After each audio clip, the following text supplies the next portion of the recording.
It's 2 o'clock. Maybe I'll just quickly reiterate what Jeff said. Thanks a lot for joining the first string math session. Thanks a lot to Jeff and the other organizers for organizing the string math conference, especially with these difficult circumstances. In case you've come in just in the last couple of minutes and didn't hear the announcement, please keep questions to after the talk. We've got 20 minutes set aside. And please keep your microphone on mute and use the raise hand button on Zoom to ask your question, and then I will pick you out in order for the questions.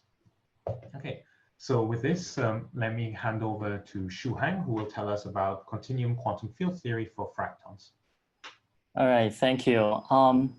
As the first speaker, I would also like to thank the organizers for putting together the first virtual string math conference during such a challenging and unusual time. Also, I would like to thank you for giving me the opportunity to speak here. I'm going to talk about continuum quantum field theory for fractons. It's going to be based on these 3 papers with Nati Seiberg that we put out in the spring. This talk will be mostly about the 3rd paper. So let me get started. Common law states that starting at short distances with some lattice model with local interactions, there's an effective quantum field theory description at low energy or at long distances. The more limited version of this law is that every gap phase of a lattice system can be described by a topological quantum field theory at low energy. Now, topological quantum field theory has been studied extensively by both physicists and mathematicians. It captures the universal behaviors of these gap topological phases at long distances. However, this common law has been challenged by a large class of lattice spin models known as fractons. The fracton models can be gapless or can be gapped, and they do not seem to emit the standard continuum field theory limit. In particular, the gap fracton models do not seem to emit the TQFT description at low energy. In the talk today, we would like to extend the framework of quantum field theory to incorporate these fracton systems. As I said, fracton is really a large class of lattice spin models. It's not just one single model. But this talk, we will focus on a particular fracton model known as the XQ model. It's one of the most celebrated gap fracton model, and it's arguably the simplest one. We will restrict ourselves to 3+1 dimensional flat space-time. The quantum field theory we're going to find for the XQ model is not topological, but they have certain quasi-topological defects and operators. So even though they are not a standard ordinary TQFT, they do share some similar flavor as TQFT. I will talk a lot more about these quasi-topological defects later on. To begin with, let me just give you a definition and a lightning review on what the XQ model is. XQ model was first introduced by Vijay, Ha, and Fu back in 2016. It's a 3+1 dimensional lattice spin model. The space is a 3-dimensional cubic lattice. On each link of the lattice, there's a 2-dimensional Hilbert space. You can think about this 2-dimensional Hilbert space as a spin 1/2 qubit spanned by a spin up and a spin down state. Associated to each link, there's a pair of Pauli matrices, which I denote by sigma 1 and sigma 3. The subscript L tells us where these Pauli matrices live on.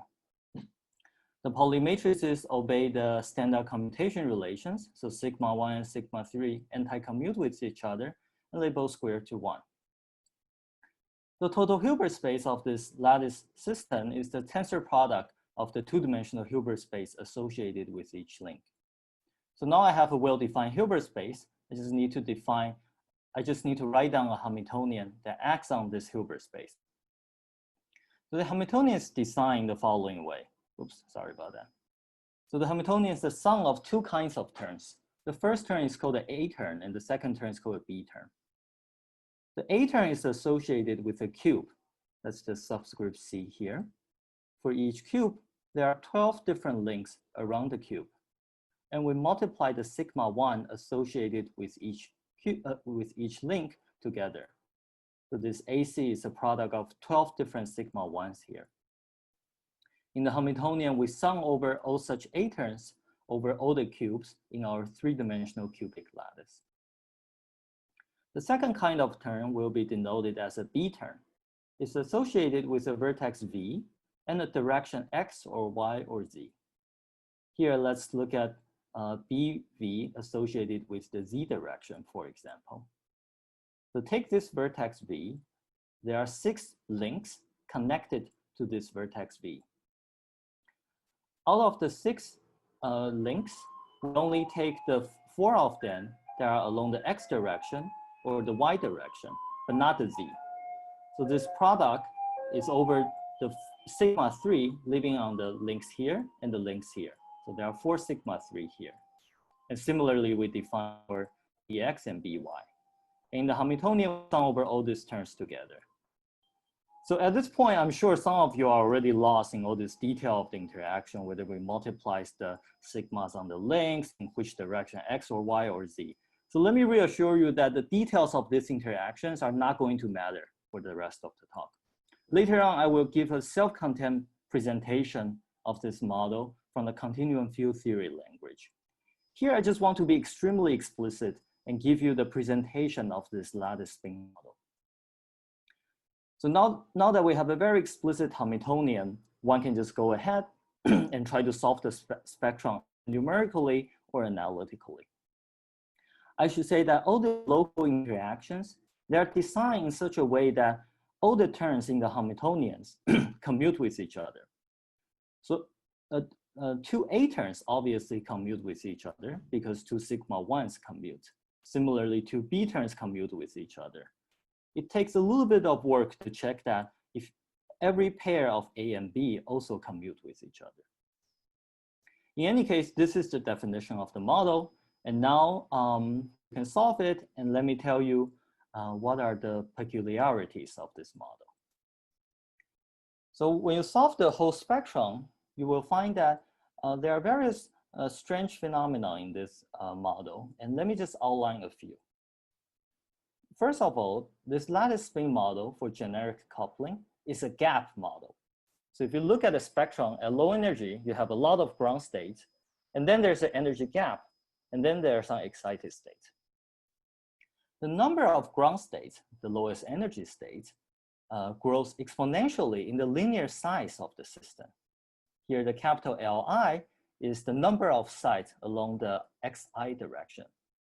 And we are assuming the periodic boundary condition. Explicitly, the ground state degeneracy of this lattice spin model is given by this formula. In particular, it becomes infinite in the continuum limit where we take the number of sites to infinite. So this is already a peculiarity that makes it seem impossible to admit a standard continuum quantum field theory limit because it has infinite ground state in the continuum limit. At this point, you might think this ground state degeneracy is just some very fine-tuned thing.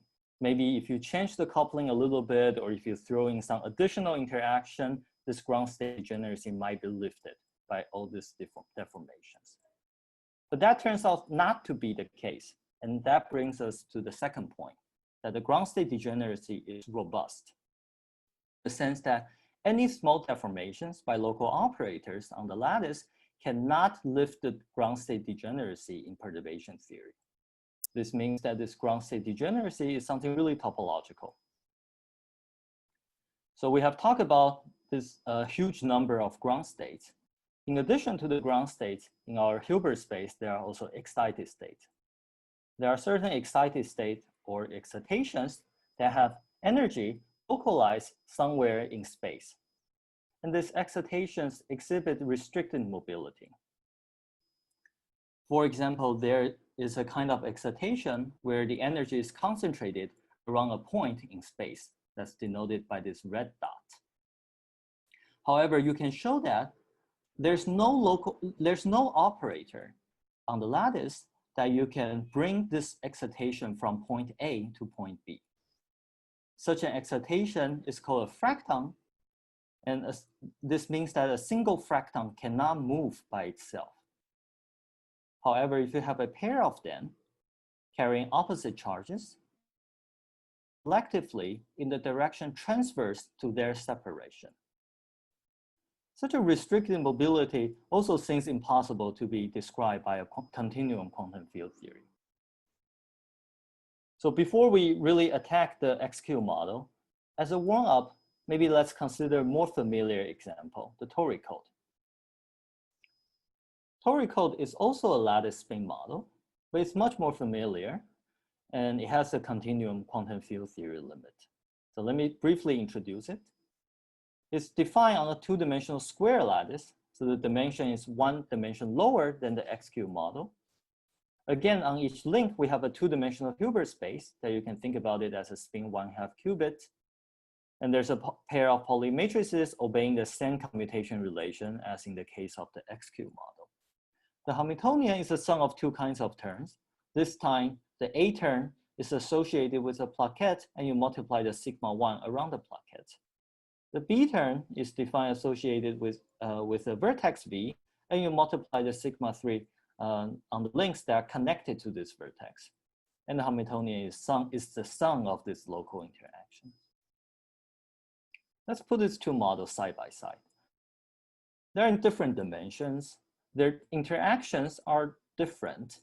But if you just look at them for 5 seconds, you probably would think they look qualitatively similar. This turns out not to be the case. For example, the ground state degeneracy on the torus for the tori code is just 4. It doesn't scale with the system size. By contrast, the ground state degeneracy for the XQ model scales exponentially in the linear size of the system. This is already one big difference between the two models. The excitations of the tori code are the famous anyons. They are point-like excitations that can move arbitrarily in space-time. This is to be contrasted with the excitation in the XQ model, which are the fractons we just described and the lineons we will later encounter. And they have certain restricted mobility. The low energy topological quantum field theory for the tori code is the familiar 2-1-dimensional Z2 gauge theory. This is a topological quantum field theory that admits the Chern-Simons description involving two U1 gauge fields. So A and A has our one-form gauge field. I will say much more about the Z2 gauge theory later on, but it's a standard Chern-Simons theory. The goal of this talk will be trying to find out what is the low energy quantum field theory description for the XQ model. It turns out that this quantum field theory is a certain kind of Z2 tensor gauge theory. Its Lagrangian also takes the form of a Chern-Simons type, or if you wish, the BF type Lagrangian. We have two kinds of gauge fields, and the Lagrangian is the gauge fields of one kind multiplied by the field strength of the other kind. I will explain the notations later on. But before that, let me review the case of the Z2 gauge theory first. So how do we describe the 2+1 dimensional ordinary Z2 gauge theory? One way to describe it is to start from an ordinary U1 gauge theory with a one-form gauge field A with a vector mu index. So here, let F mu nu be the field strength 2 form of the gauge field. And F mu nu is just a standard Maxwell term in the 2+1 Lagrangian. We introduce a real scalar field, phi, that is 2π periodic. It is a charge 2 Stockerberg field that's going to Higgs our U1 gauge group down to Z2. The gauge transformations acts on the Stockerberg field by shifting it by 2 times the gauge parameter alpha. Here we have 2 because I assume the Stockerberg field to have charge 2. And we introduce this Higgs coupling. At low energy, it is sometimes more convenient to dualize the Stockerberg scalar field phi to another one-form gauge field A hat mu. And then we can write the low energy description of this Higgs Lagrangian in terms of a Chern-Simons Lagrangian. The Chern-Simons Lagrangian involves two gauge fields, the original U1 gauge fields A, and the A hat one-form gauge field that comes from dualizing the scalar field phi. So to put those formula in words, the way we obtain the Z2 gauge theory is to start from a gauge theory of a one-form gauge field A mu with an ordinary U1 gauge symmetry, and we Higgs the gauge group down to Z2. That was for the toric code. Now we apply the same strategy for the X model, except that in step 1, we are going to start with a gauge theory whose gauge fields are going to be denoted by a capital A, and it has an exotic dipole U1 gauge symmetry that I will discuss momentarily. In step 2, we subsequently Higgs this dipole U1 gauge symmetry down to Z2. There are various new elements in our quantum field theory for fractons, and they're essentially unavoidable. First of all, our quantum field theory are non-relativistic. In fact, they're not even rotationally invariant under the SO3 continuous rotation group. We will only have the rotation group generated by 90-degree rotation and the continuous translations. I will say more about that in the next slide. Second, our quantum field theory exhibits various exotic global and gauge symmetry. Third of all, which is perhaps the most bizarre feature of this exotic quantum field theory, is that various discontinuous field configurations are going to play an important role in the discussion of our systems. Let me say a little bit more about the space-time symmetry. Our model is in 3+1 dimensions.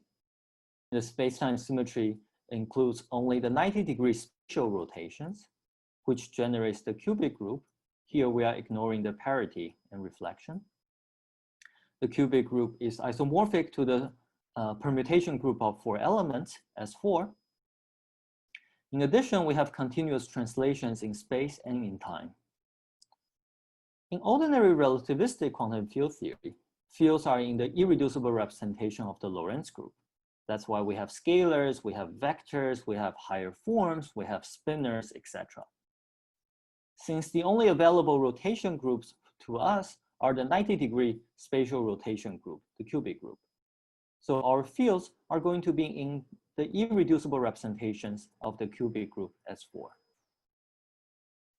You can easily look up the irreducible representation of S4, and there are 5 of them. So again, don't worry too much about the details of these irreducible representations. All these indices are not going to matter too much down the road. But the only message I would like to convey here is that later on, when you see all these fields, there are inserted representations of this S4 representation, of this S4 group. Let me just quickly go over what are the representations that are going to be relevant for us. So of course, we have the trivial representation. It's one-dimensional. It's going to be denoted by 1. And then we have a 3-dimensional representation, which you can think about it in the following way. We can embed S4 into the SO3 group. The SO3 has a vector representation. The 3-dimensional vector representation of SO3 reduces to this 3-dimensional representation of S4. The SO3 group also has a 5-dimensional traceless symmetric tensor, which decomposes to 3' plus 2 under S4. Here, this 3' is another 3-dimensional representation of the cubic group that's different from the vector. You can think about it as the off-diagonal part of a traceless symmetric tensor. So we have Tij, but importantly with I not equal to j. So there are only 3 of them, Txy, Tyz, and Tzx. In addition, we have a 2-dimensional representation that you can think about as the diagonal traceless part of this tensor. Finally, we have a sign representation, 1', that's not going to play any role in this talk. Again, the details are not going to matter, so don't panic if you cannot memorize all these representations. So now let's come to the quantum field theory for fractons. We will start with step 1, a gauge theory with a dipole U1 gauge symmetry. This gauge theory has been studied extensively in the condensed matter literature. It has a temporal component, several spatial components. The temporal component is denoted by A0, and it's in a trivial representation of the cubic group S4. There are 3 components for the spatial part. They are in the 3' representation of S4. And let me just remind you, these are the off-diagonal part of a symmetric traceless tensor. So here I is never equals to j. We only have 3 of them, axy, ayz, azx. And they have the following gauge transformation. We refer to this gauge transformation as a dipole gauge symmetry because the gauge transformation for the spatial components of the gauge field involve 2 derivatives here. Here alpha is the gauge parameter, which is a real scalar. From this gauge transformation, you can build the gauge invariant electric and magnetic field.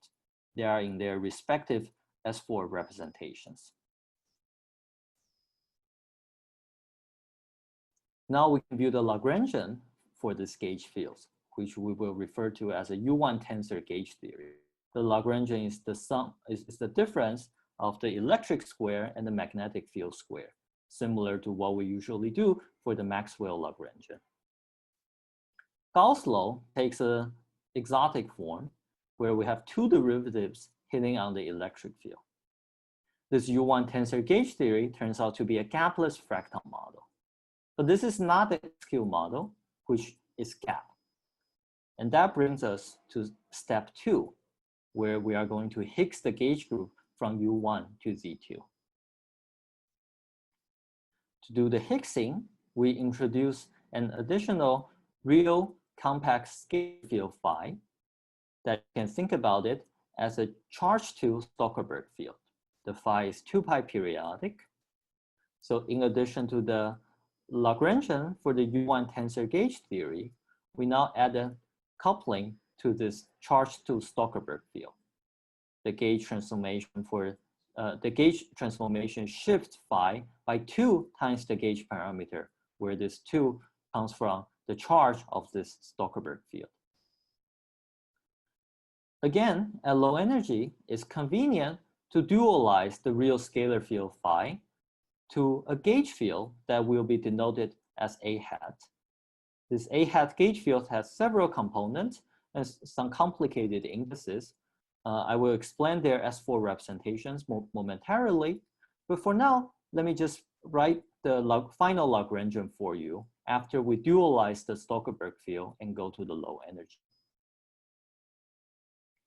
This is our final Lagrangian, and it takes the form of a transimens type or BF Lagrangian. It involves 2 sets of gauge fields, the original A that we have just discussed. These are their S4 representations, and a new set of A hat gauge fields that I remind you comes from dualizing the charge 2 Zuckerberg field phi. The temporal components of the A hat gauge fields is in a 2-dimensional representation. The spatial component of the A hat gauge field is in the 3' dimensional 3' representation of S4. And the Lagrangian takes the form of the gauge field of one kind multiply the field strengths of the other kind. So it's of the transimens or BF type. The gauge symmetry schematically take this form, where I have suppressed all the indices. Now let's just compare the ordinary Z2 gauge theory in 2+1D with our 3+1D quantum field theory that we refer to as the Z2 tensor gauge theory. In both cases, we started with a U1 gauge theory with a Maxwell type Lagrangian. We introduced a real scalar field that Higgses the U1 gauge symmetry down to Z2. These are denoted as phi in both cases. And then we dualize the scalar field to another gauge field that we call A hat and write a low energy Lagrangian in a transimens form. it is straightforward to generalize to Zn tensor gauge theory, where we simply replace the coefficient 2, which comes from the charge 2 Stokesberg field. We replace the 2 by n here.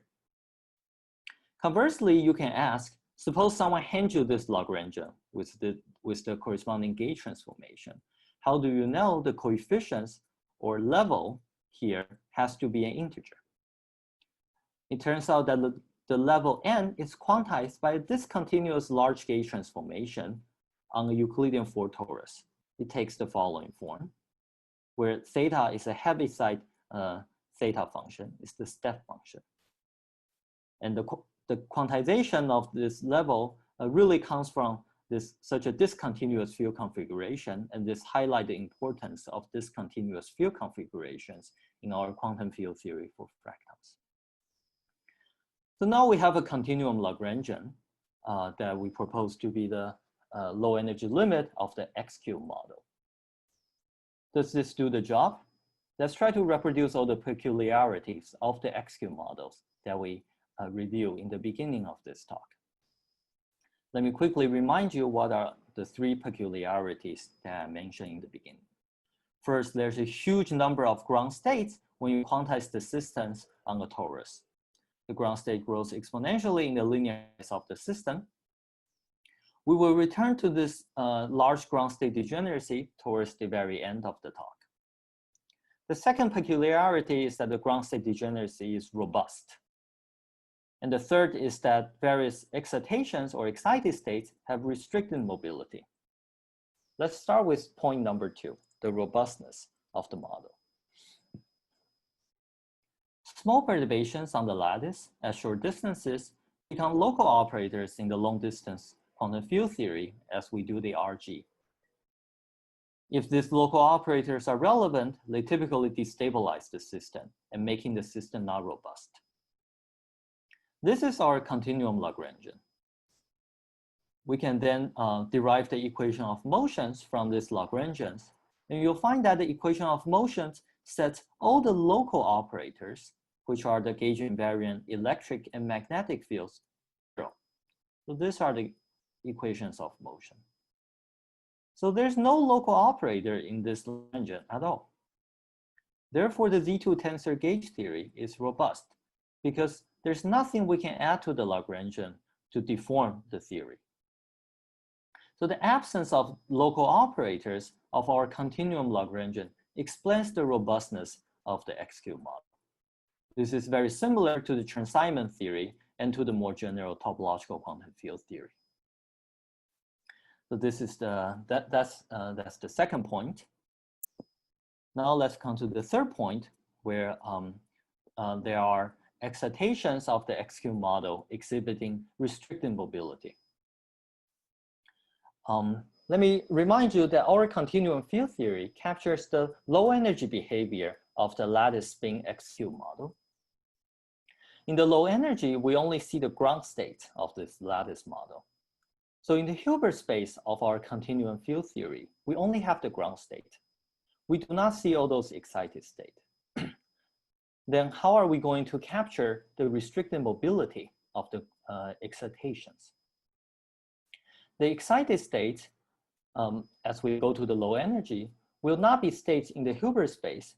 Rather, they will become defects of our continuum field theory. Recall that our Z2 tensor gauge theory has 2 sets of gauge fields, A and A hat. Let's start with the defects of A. Here I write the gauge transformation of the gauge field A again. This, as we said, there's no gauge invariant local operator because of the equation of motion, but there could be gauge invariant extended defect or operator.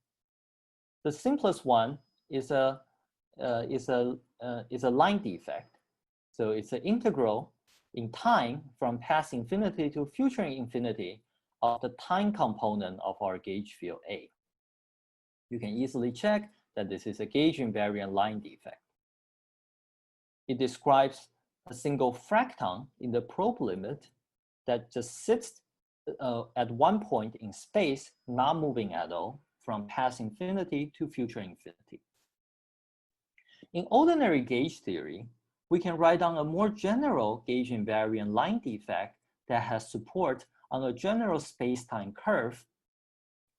But here, in ordinary gauge theory, we do that by integrating the one form A along a general space-time curve. But here we cannot do that because we don't have a connection. We only have A0, but not AX, no AY, no AZ. We only have this AIJ components whose gauge transformation comes with two derivatives.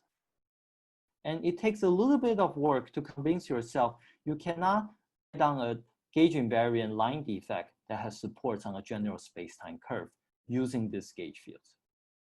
And that explains the restricted mobility of a single fracton. What you can do is to take a pair of fractons and move them collectively. Such a motion is captured by this gauge invariant Wilson strip defect. There are a lot of indices here, and don't worry about it. The only thing that matters is what we are integrating over. So here we are integrating over a curve C, T and X and Y space-time. So that's this curve on the TXY space-time. And we further integrated in an interval in the Z direction from Z1 to Z2.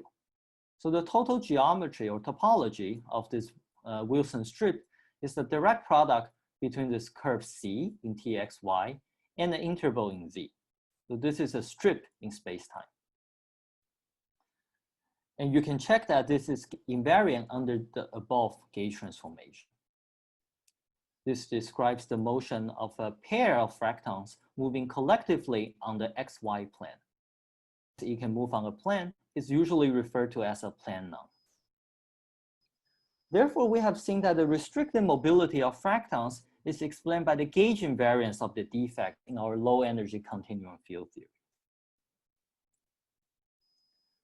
Now let's also talk about the defects from the A hat gauge field. Here I write the gauge transformation for the A hat gauge field. Again, don't worry about the indices. It's not going to matter too much in the following. The defects for the A hat gauge fields corresponds to the Linear excitations of the XQ model. Linear comes with 3 different species associated with the X or Y or Z direction. A single linear of species X can move along the X direction, but not in Y or Z. And so the word line of such an X linear will be like this. This is going to be a curve on the TX plane, but at a fixed Y and a fixed Z. Such a motion is captured by this gauge invariant defect. Again, the indices and the integrands it's not terribly important. All you have to keep in mind is that this is an integral along a curve C hat on the TX plane at a fixed Y and Z. So here's the cast of characters in the XQ model.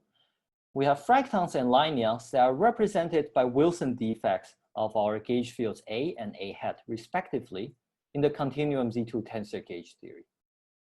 These Wilson defects are very similar to the anyons of the ordinary Z2 gauge theory, or to the more general topological quantum field theory.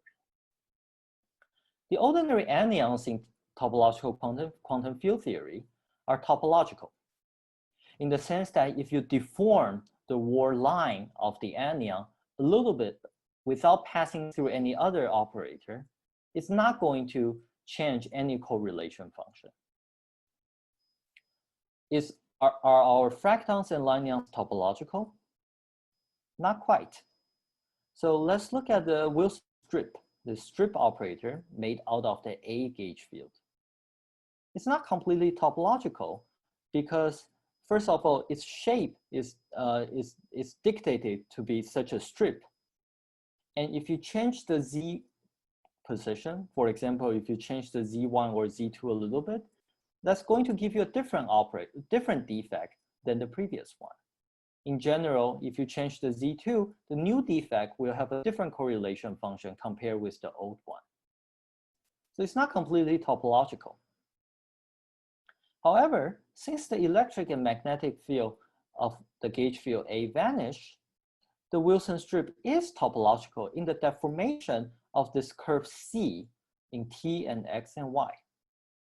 So you can freely deform this curve in the t and x and y space-time with z1 and z2 fixed. This deformation is not going to change any correlation function. So to summarize, such a Wilson strip describing a pair of fractons is topological in t and x and y, but not in z. For this reason, we will call it a quasi-topological defect.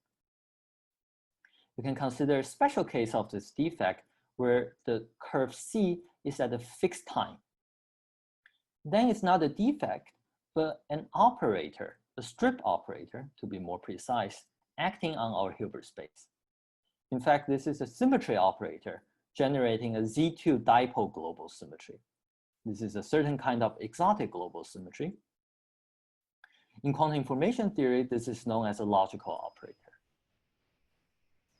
Similarly, sorry, thank you. 5 minutes. Okay. Okay, thank you. Yeah, similarly, we can consider the defect of the A hat gauge field. Again, it's not completely topological because this defect is constrained to be on the TX plane. It cannot move perpendicular to the screen. But since the electric and magnetic fields of the A hat gauge field vanish, this hatted Wilson line is topological in the C hat curve. So you can freely deform this curve on the TX plane. So it's topological in T and X, but not in YZ. Again, at a fixed time, it is a line operator generating certain exotic Z2 tensor global symmetry. It is another kind of logical operator in the context of quantum information theory. So now we are finally ready to talk about the large ground state degeneracy of this model. First, the ground state degeneracy is infinite in the continuum limit. So to make sense of this formula, we have to regularize it on a lattice. As we just discussed, the continuum limit of the XQ model has two kinds of exotic global symmetries. The first kind is generated by a line operator that we refer to as a Z2 tensor global symmetry. The second kind is generated by the strip operator that we refer to as a Z2 dipole global symmetry. The important aspect of this global symmetry is that there's a non-trivial algebra between these two global symmetries. You can show that by choosing an appropriate basis. The symmetry operators form 2Lx plus 2Ly plus 2Lz minus 3 pairs of Heisenberg algebra. Here by Heisenberg algebra, I mean an algebra with two elements A and B obeying such an non-trivial commutation relation. An important fact about this Heisenberg algebra is that it does not admit a one-dimensional representation. The minimal representation of a Heisenberg algebra is two-dimensional. Our ground states are in the minimal representation of this many Heisenberg algebra, and that explains this exponentially growing ground state degeneracy. So to summarize, the three peculiarities of the XQ model on the lattice are explained by from the point of view of a continuum quantum field theory. The large ground state degeneracy is explained by the exotic global symmetries and their non-trivial algebras in the continuum quantum field theory. The robustness of the model is explained by the absence of local operators. The restricted mobility is explained by the gauge invariance of the Wilson defects. So to conclude, we have extended the framework of quantum field theory slightly to incorporate fractons. Our final Lagrangian is the Z2 tensor gauge theory. It's the low energy limit of the XQ models.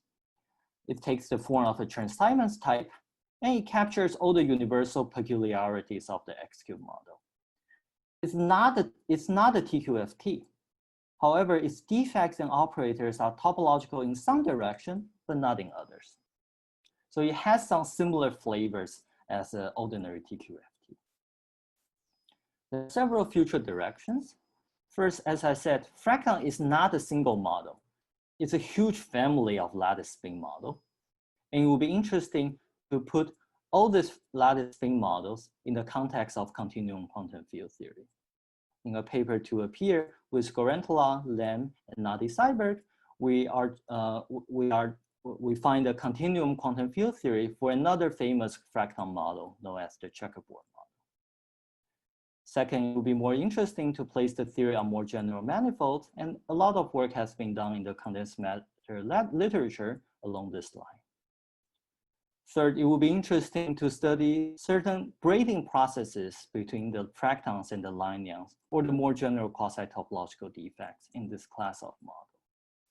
Finally, ordinary TQFT can be axiomized into the framework, into the mathematical framework of the unitary modular tensor category.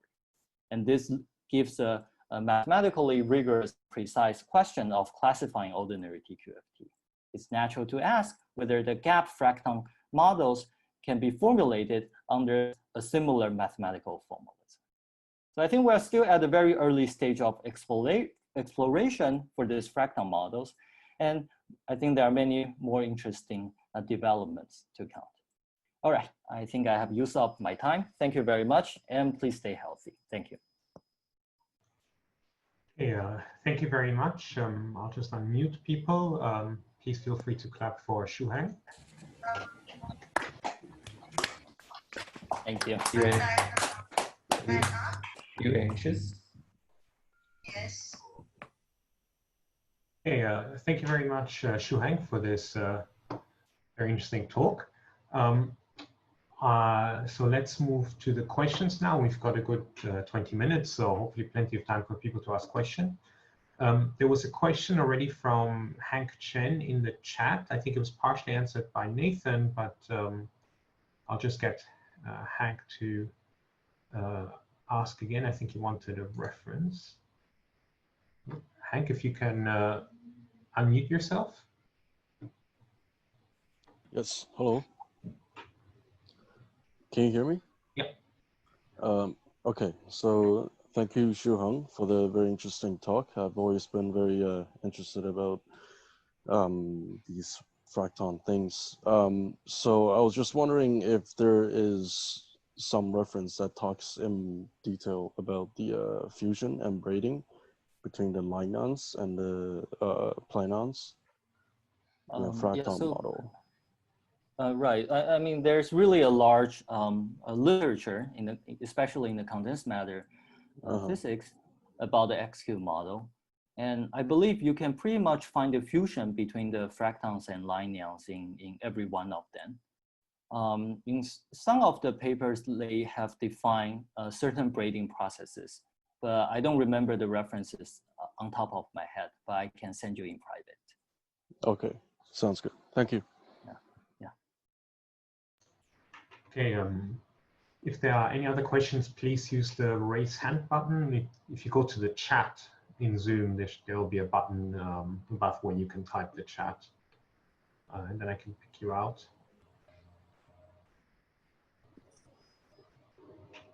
Maybe I don't see a question yet, so while people are working out how to do this, maybe I can just ask a quick question. So what you were talking about was very much focused about this X-cube model. Yes. But how general is the story? I mean, in particular, is it that whenever you have one of these tensor gauge theories and you go to a Higgs phase, you get one of these gapped fracton models, or is this just a special example where this works? Yes, well, I think this is also the question we are studying, like how general this recipe is. And so far, well, we don't have any rigorous theorem proving in what kind of model our recipe works. But it seems to work quite broadly. So for example, as I mentioned on this slide, we are now writing a paper on generalizing the same recipe to another fracton models. So there might be some novelties in other class of model that we haven't encountered yet, but so far I think it applies to a very large class of models. All right. Okay. Thank you. So any other questions from other participants? I've just been told that you have to click on the participant button on Zoom, and then you will see these buttons like raise hand. Okay, I've got a question from Ali Shepa. If you can just unmute yourself, Ali.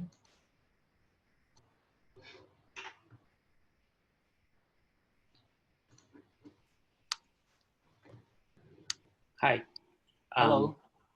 Thank you for the talk. I'd like to ask if, so you wrote down 5 different representations of S4. Yes. So they all seem quite bosonic in their nature. Ah, right. Is there So such a thing as a fermionic Fracton model? Yeah, so let me answer that. Yeah, so you see, the XQ model start its life as a lattice spin models. The degrees of freedom are some spin 1/2 qubit. So this model is very much a bosonic model, and our continuum theory is a bosonic model. There are certain fermionic fractal models on the lattice discussed in the literature, and we are not there yet. And I think it's a very interesting generalization that we want to do. Okay. Does this answer your question, Ali? Yes, thank you. Yeah, I'll mute you again. Please go ahead. If there's any further questions, just raise your hand, or given we don't have a huge rush of questions right now, you can also just unmute yourself. Maybe I'm not, hopefully not causing chaos. Maybe I can ask another naive question. Your starting point was a U1 tensor gauge theory. Yeah. Is there something like a non-abelian version of these tensor gauge theories, and can they play any role here, or do you always have to start with U1? I think there might be. I haven't studied it thoroughly, but there are some literature about it. Yeah, I think it would also be very interesting to generalize. Yes. Yeah. So as I said, I think there are many different directions to generalize. Yeah, and we haven't done all that yet. But yeah, that's also one very interesting direction. Okay, thanks. Yeah. Maybe just another thing I was wondering, at the beginning you gave this parallel or not parallel between the toric code and what happens Right. in the 3+1 dimensional model. Right. So is there a 2+1 dimensional analog of the X-cube model? So something which is more similar with some tensor gauge theory, or does that not work in low dimensions? The answer to this question really depends on which background you come from. So I can say a little bit more about that. So it really depends on what do we mean by a fractal model. And to the best of my knowledge, it has not been defined in a very general or mathematically rigorous way. So different people might mean different things when they refer to fractals. And as I mentioned in the very beginning, there are various peculiarities of this particular XQ model. The large ground state degeneracy, there's the robust ground, and it's robust. And then there are some restricted mobility. If you are willing to give up on the robustness of the model, which high energy physicists do not care that often, then the answer to your question is yes. There is a 2+1 dimensional lattice spin model that is not robust, but share the other 2 peculiarities of the XQ model.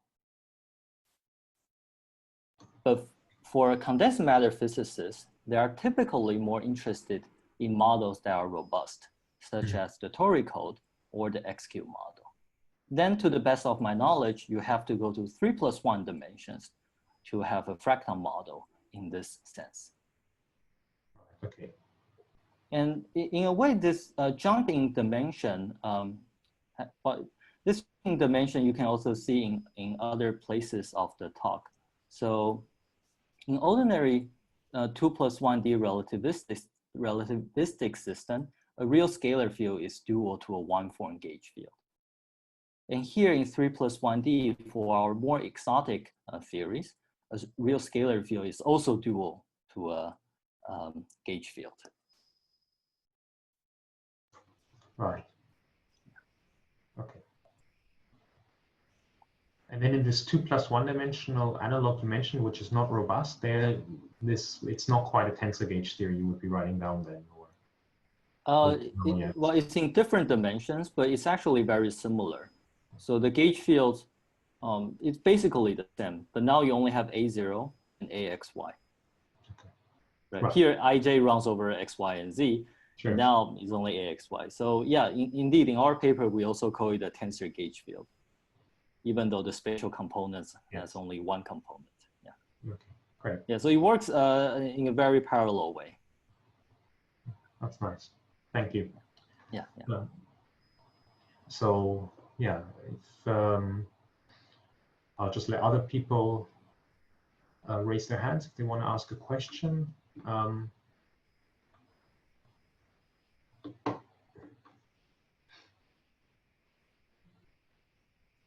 Right. I don't see any further questions, so maybe this is just a good opportunity to thank you once again, Shu-Heng, and then we have about 9 minutes